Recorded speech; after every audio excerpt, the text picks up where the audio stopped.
he's talking about there, then you think that's what you're on about when it comes to gatekeepers? Is that one of the reasons why? Like, like, like, how can I put it, bro?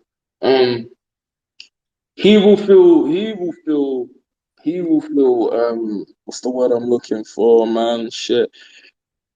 He will feel a bit, a bit. What's the? I don't even know what the word is I'm looking for, but he will feel a certain way about the fact that his career didn't get to a certain particular places within grime, and Mm, and whether that's because he feels like someone's blocking him, or whether like he feels like he isn't getting the support he was expecting to get, or whatever it be, bro. Whatever it be, yeah. when you, it's like you always like, if something's not working and it doesn't feel like it's working, you find an alternative. And if you don't find an alternative, you stick at what you're doing till it works for you. Do you understand what I'm saying? So in on my terms, I was producer the whole time I was an artist, but but I chose to stick on producing because that's what number one, that's where my money is coming from. That's what I enjoy doing the most. That's Mm, where I meet people and there's no animosity. Do you know what I mean? And it's a scene that suits me the most. So mm, if he feels like Grime doesn't suit him the most, maybe he probably could do a song that, for example, is a Playboy Carti type song, and it yeah. pops up on TikTok and everything, and then everyone will have to take back what they've been saying. Do you understand what I'm Mm, saying? You can't mm, predict the future. And another thing for anyone who's listening and just on a subject of music, here I always reference this. Quincy Jones made Thriller in his 50s.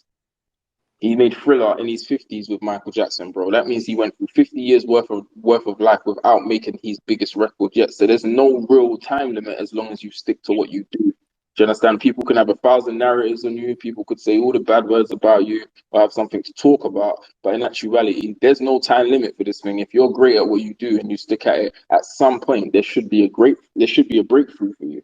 At some point, whether mm, it's yeah, because bro, a lot of people have platinum records by accident. And in grime, for example, there's producers who released songs 10 years ago, and then later on down the line, someone jumps in their song and boom, it blows up. So there's for me, it's like, bro, I spent more time in front of a computer screen and producing for people than I have with my family. Real spill. Do you understand? I spent more time at my craft than I have doing anything else in my life. So when you dedicate your life to this thing, regardless of what problems you have or how people look at you or people can pull you up and say, "Oh, you did this or did this happen or whatever," you just have to remain strong and stick to your guns. mm, Like no matter what happens. And the thing is that people tend to think, oh, oh, you've had a mad thing, your career's dead. That's it for you. mm, Whereas there's some people who have gone on from doing music and are big actors, there's people who have gone on and they bust in crypto, they bust in all different sorts of avenues. So really and truly, it's just about okay, homing in on what you're good at and staying focused with what you're good at, and then pushing for that, regardless of the narrative. Do you understand? If I wanted to come out and be a big artist again, I have a formula that I know it would work. Do you understand? Okay, I want to be an artist again. I'm gonna have to do this much amount of videos. I'm gonna have to have this much amount of content between my videos dropping. I'm gonna have to drop it on this schedule, and I'm gonna have to make sure I'm there, or I'm doing this, that makes people pick up on what I'm doing, rather than oh yeah, I'm just gonna drop a one song and see how people feel about the one song. So there's all different mechanics that come to being an artist. There's the team you have and all these things, and when things don't go to plan, it can be very disheartening for someone, especially at a young age. And I've been through it. A lot of people have been through it, and we're witnessing. Obviously, based on what you're saying to me about SBK, we're witnessing something like that within him, where he's like, this isn't really working for me. I'm gonna let everyone know how I feel before I just cut out. And mm, everyone says, "Oh, you're just making Playboy Carti type songs or whatever, trap music or whatever it is." Do you understand? Sometimes it's like it's the expression, bro. mm. It's the expression that counts, and the fact that people have said something about his expression says, "Rah, you might not think so, but you're obviously doing something good because people have something to talk about." Mm, Do you know what I mean? Like obviously today you've highlighted a lot of subjects about me that people might not know about. They might have their opinion on me. People mm, can say 1,000 things about me, but I'm not a person who's afraid to talk about particular things and highlight things. Like I haven't highlighted half the things that's happened in my career. I could write a book on half the things that's happened in my career. mm, But it's like you're gonna discuss it. Well, who am I to shy out? I'm comfortable within myself to talk about particular things, whereas some other people Mm, might not be. He sounds like someone who's addressed something, but when he's addressing it, people have a particular viewpoint on him to be able to mm, either shit on him or you know what, I hear what he's saying.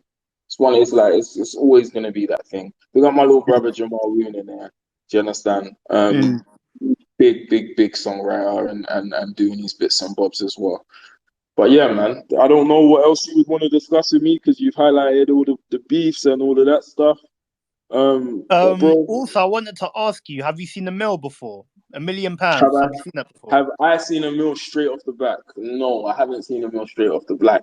I haven't seen a meal. I should be seeing a meal in a minute. I'll when the time comes and that's something to discuss, I'll discuss some lawsuits and some cases that are going on where I'm due to get some big money, but Okay. that's What? Who not are to you be discussed. suing? Yeah, just that we'll discuss that when the time comes, when the check comes through, and I'll be dancing around in my ass. I'll be like, "Yo, Az, jump on. Let me just quickly tell you about something."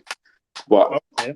but on the subject of, I think the most money I've seen in my bank account at one time is probably about £540,000 or something along those lines. Okay. Cool. Something big money, like money, innit? Money is money. Money comes, money goes. But I've definitely seen Mm, some. I've seen money. I've monetized from the music mm, industry, and a lot of people have as well. Do you understand what I'm saying to you? mm. Okay. Cool. And what do you still speak to Travis Scott right now? No, I haven't spoken to Travis in a while. I haven't spoke. I even like on some other stuff. I even had a placement when Good Music came out. I even had a song on Good Music, and a particular A&R called up the Good Music group and got it taken off of the album because I had an argument with him. Hence why I say sometimes it's not it's problems when you create problems with certain people, they'll fuck up certain opportunities for you. I had the opportunity to join 808 Mafia. I had the Mm, opportunity I'm still in talks with Sizzle all the time. But mm. I've had offer like I've worked with some big world renowned Have producers. you worked with Drake? Because I know Drake. He's nearly I've been all never over the UK.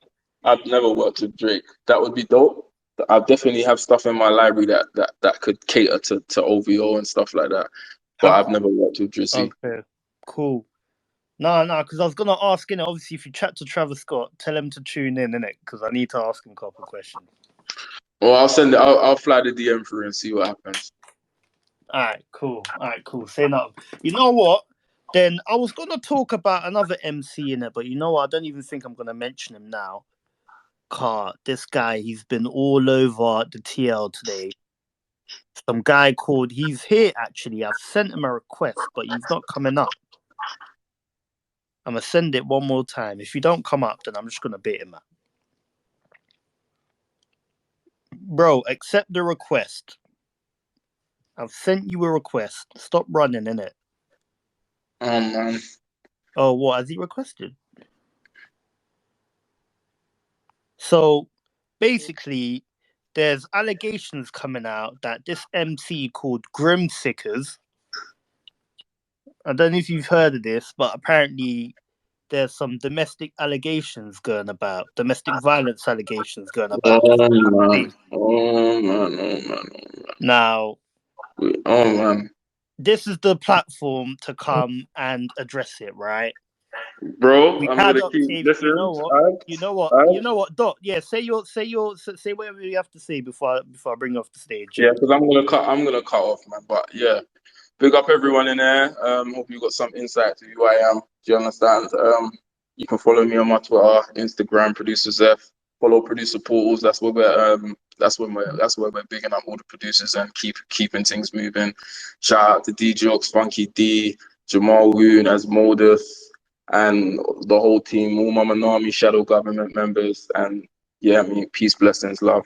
Guys, Cool. keep doing your thing, my bro. All right, say nothing, man. Bless. Bless.